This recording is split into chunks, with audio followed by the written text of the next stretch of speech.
민선팔기 1년이 경과함에 따라 국별로 그동안의 성과와 앞으로의 추진 계획에 대해 국소단장이 발표하고 질의응답함으로써 언론인들과 직접 소통하고 시정을 홍보하고자 실시하게 되었습니다. 7월 11일을 시작으로 오늘이 6번째 브리핑이며 9월 22일까지 총 4회 더 운영할 예정이오니 많은 관심 부탁드립니다. 질의응답부터 민선8기 1년 도시주택국 시정 브리핑을 시작하겠습니다. 박경우 도시주택국장께서 기자회견문을 발표하시겠습니다.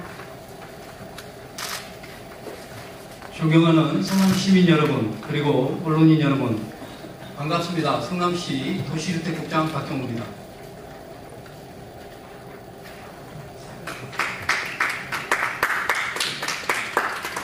저희 도시주택국에서 추진하고 있는 주요 사업에 대해 소통하는 시간을 갖게 되어 매우 뜻깊게 생각합니다.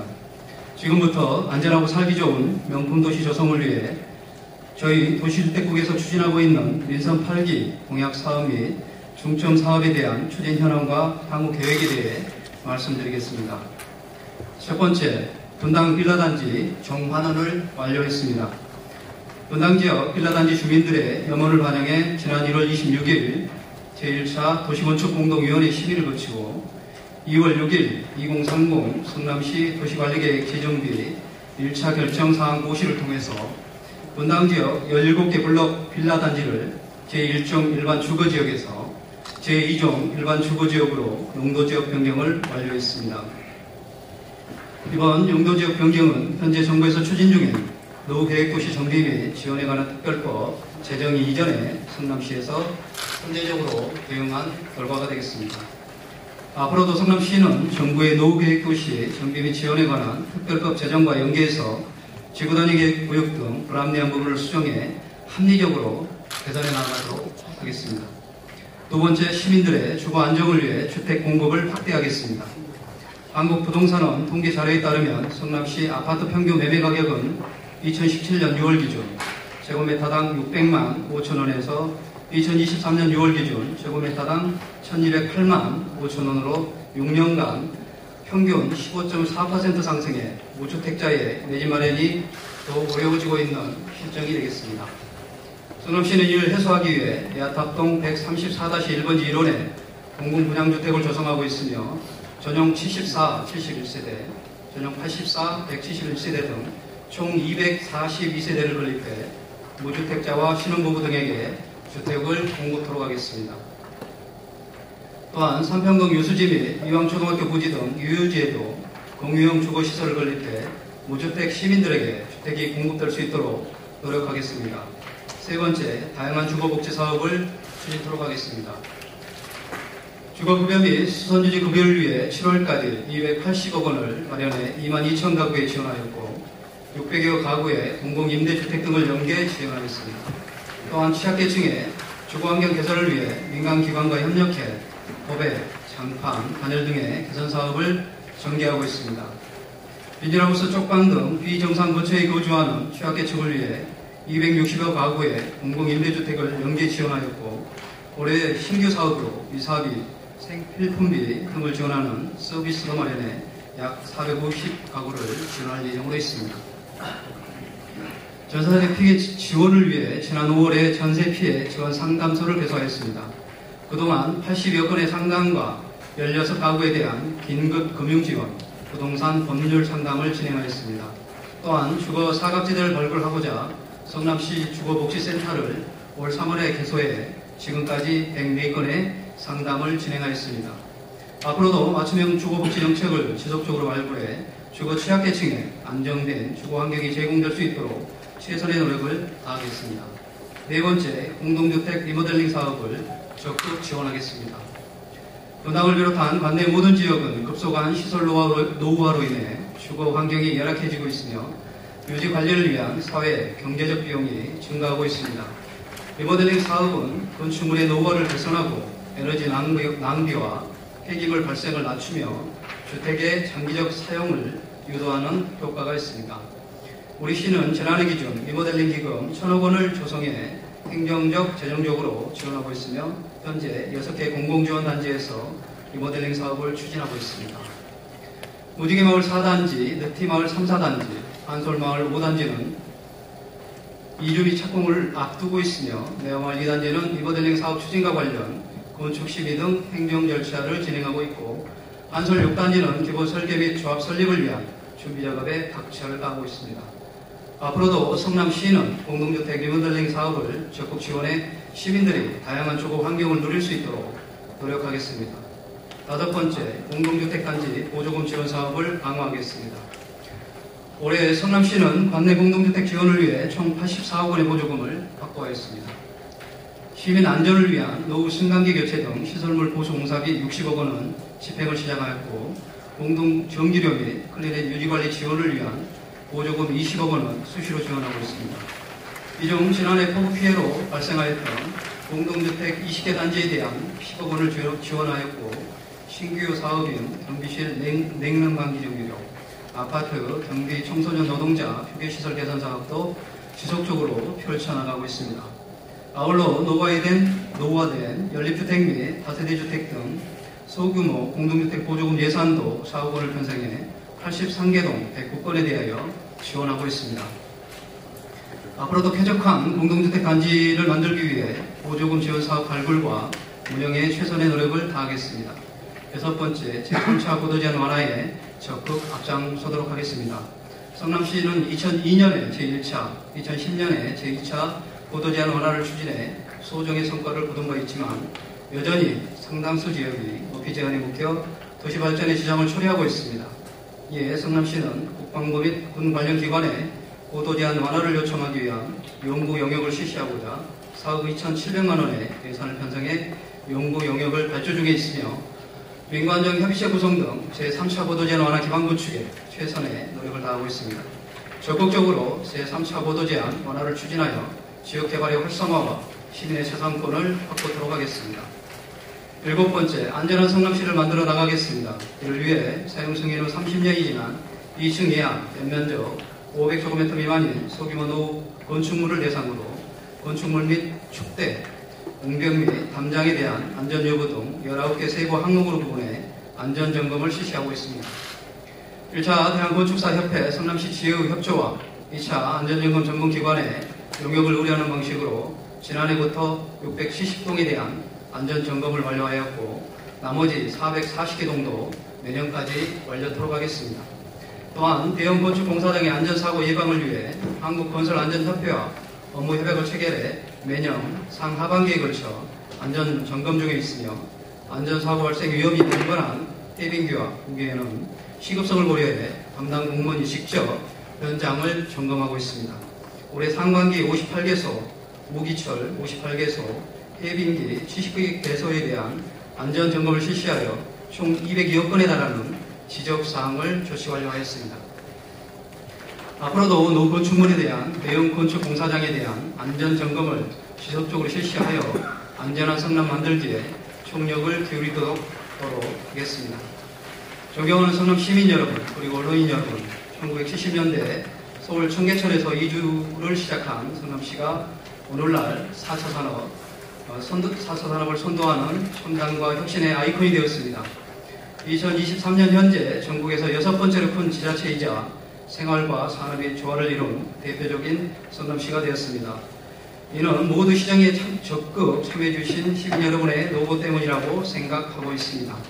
앞으로도 저희 도시주택국에서는 모든 시민이 안심할 수 있는 안전한 도시 환경 조성, 그리고 주거 취약계층에 대한 적극적인 지원을 통해 사회적 갈등을 줄이고 시민 화합을 이루어 나가는 데 보탬이 될 수 있도록 노력하겠습니다. 감사합니다.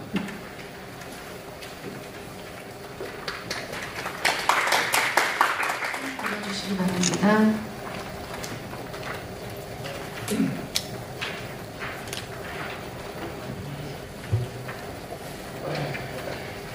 다음 뉴스의 이상영 기자입니다. 신상균 성남시장님이 1기 신도시 정비사업을 한국토지주택공사와 함께 추진하는 것으로 알려졌습니다. 특히 지난해 기반시설 확충 및 이주형 주택건설, 사업 계획도 밝힌 만큼 현재는 구체적이고 가시적인 내용이 구축됐을 거라 생각하는데요. 정비 사업은 어느 정도 진행되는지 좀 부탁드립니다. 네, 좋은 질문 감사합니다. 일단은 정비사업 추진은 오늘 이제 재개발 건축 추진단에서 담당을 하고 있는데요. 저희가 아는 범위 내에서 간단하게 말씀을 좀 드리겠습니다. 지금 이제 정비사업을 저희가 이제 2030 재정비 정비 기본계획을 수립을 해서 내년 5월까지 정비 기본계획을 수립을 이제 마무리하도록 지금 영역이 진행 중에 있는 걸로 알고 있는데요. 다들 잘 아시겠지만 그 영역의 내용을 담아야 될 것들은 정부의 일기 신도시 특별법에 대한 내용들이 좀 일부 내용이 담겨져야 됩니다. 그래서 그 특별법에 대한 어떤 내용들이 담아진 상태에서 기존의 2030에 대한 어떤 정비 계획을 재정비까지 포함하는 어떤 내용이 최종적으로 담아져서 그렇게 된다면 이제 내년 5월까지 준공이라고 용역을 예정을 하고 있기 때문에 금년 말에 정도 이렇게 좀 돼야, 그러니까 법이 국가에서 만들어지고 나름대로 그래야, 그리고 또 국가의 가이드라인이 또 꼭 확정이 돼야 나름대로 우리 재개발 재건축 추진단에서 용역을 내년 5월까지 마무리하는 걸로 그렇게 알고 있습니다. 자세한 거는 또 우리 재개발 재건축 추진단이 또 브리핑을 하기 때문에 그때 또 확인하실 수 있을 거라고 그렇게 생각합니다. 예.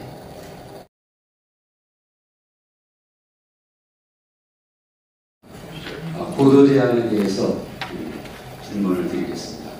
여기 보면 1차, 2차 보도 제한 완화를 추진해서 소정의 성과를 거뒀다. 그리고 3차 보도 제한을 위한 용역에 지금 4억 2천만 원을 그래서 용역을 발주했다고 그러는데 작년 민선 8기가 시작되면서 보도 제한이 민에서부터 시작했어요. 시민단체가 추진하고 거기에 관이 뒤따라서 거기에 대한 용역 발주를 하고 이런 형식을 취하고 있는데 한간에서는 내년 총선을 앞두고 이것이 정치적으로 이용될 우려가 있다는 얘기도 있어요. 실질적으로 도시주택부에서 바라보는 3차 보도 제한 완화가 어디까지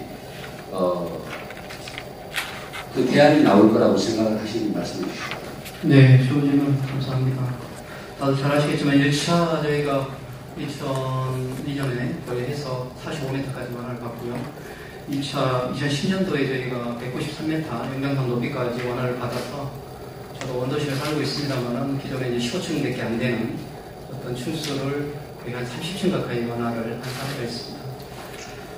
그런 차원에서 저희가 이제 3차 보도 제한을 추진하게 됐고요. 3차 보도 제한 추진이 되지 않는 데면 잘 아시겠지만 일부 완화받은 데도 있지만 지금 수진 1구역이나 수진 2구역, 태평 1구역 정도 이동에 이제 재개발 추진했던 태평 1동 정도는 아직도 15층밖에 안 되고요. 또 분당도 지금 야탑 2매까지는 비행 보도 5구역, 6구역 정도 안에 들기 때문에 상당히 좀 층수를 올리는데 제한을 좀 많이 받고 있습니다. 그래서 저희가 보도 제한 완화를 추진하게 되는 계기가 되는 거고요. 분당에 대한 어떤 일기 신도시 특별법이 만들어진다 하더라도 보도 제한이 풀리지 않으면 상당히 야탑이 아니면은 제약사항을 받을 수밖에 없고 원도시도 마찬가지입니다. 그래서 적극적인 보도 제한이 필요하다고 저희는 생각을 하고 있고요. 저희가 이제 보도 제한을 어디까지 완화할 거냐라고 하는 말씀을 지적을 해주셨는데 저희가 이제 하는 목표로 하는 거는 똑같은 보도 제한 5구역이라 하더라도 대만의 송산공항은 96m까지 완화를 받고 있는 걸로 알고 있습니다. 저희는 지금 실질적으로 75m죠. 무려 거의 한 20m만 찾아 먹는다 하더라도 한 아파트로 따지면 5, 6층 정도가 되거든요. 그것만 해도 사실상 주민들한테 상당한 어떤 재개발 재건축에 인한 부담이 줄지 않을까라는 생각을 좀 하고 있습니다. 단 이거는 이제 저희가 그래서 지금 용역을 추진하면서 용역 업체가 이제 정식으로 선정이 되게 되면 벤치마킹이라든지 이런 걸 통해서 적극적으로 그런 내용들을 좀 발췌를 하고요. 현재 현행법 내에서도 일부 좀 완화를 받을 수 있는 것들이 좀 일부 있지 않을까라는 법적인 조건도 조심스럽게 하고 있습니다. 예를 들어서 15층이면 자연지반으로 이루어진 높이부터 15층이거든요. 근데 대부분 요즘은 잘 아시겠습니다만 지하 8층까지 내려가는 일반 건물들도 상당히 많거든요. 그렇기 때문에 지하에서부터 나아지는 어떤 법적인 기준을 저희가 합리적으로 나름대로 영역에서 구체적으로 연구를 해서 나름대로 본부대에 이렇게 요청을 할 수 있는 방법이 있지 않을까. 크게 한 두 가지 정도로 그렇게 생각을 하고 있고요. 나머지 더 크게 우리 2차에서 75m에서 193m까지 완화받듯이 더 크게 할 수 있는 방법도 생각을 해야 되겠죠. 그런 부분까지 고려하고 있다는 말씀 좀 드리고요. 정치적인 부분에 대한 부분들은 솔직히 저희가 답할 사항은 공문이 아닌 것 같습니다. 다음 아까 말씀드린 대로 지금 저도 보도제안, 범대기에 대한 가요제나 이런 것들을 참석을 해보면 대체적으로 이제 여기 참석하시는 분들이 조합장님들이 상당히 많으시거든요. 분당의 지원처 조합장님들, 원도심의 수빈, 이런 어떤 신흥일, 조합장님들이 상당히 좀 많으셔요. 그래서 여러분들 이런 것들은 주민들의 어떤 재단권과 직결을 되기 때문에 참여하고 계신 건 아닌가. 다음 정치적인 부분에 대한 부분은 답변할 사항은 아니지만 어찌됐든지 간에 또 시장님께서도 일일이 보도제안을 적극적으로 참여하셔가지고 여러분들 성과를 이룬 만큼 좀 그런 정치적인 색채는 좀 가급적인 배제를 하고 실질적으로 피해받고 있는 지역에 대한 어떤 주민들의 여러분들의 뜻을 담아서 같이 합심해서 좀 저희가 보도제안을 완화할 수 있도록 추진하도록 하겠습니다.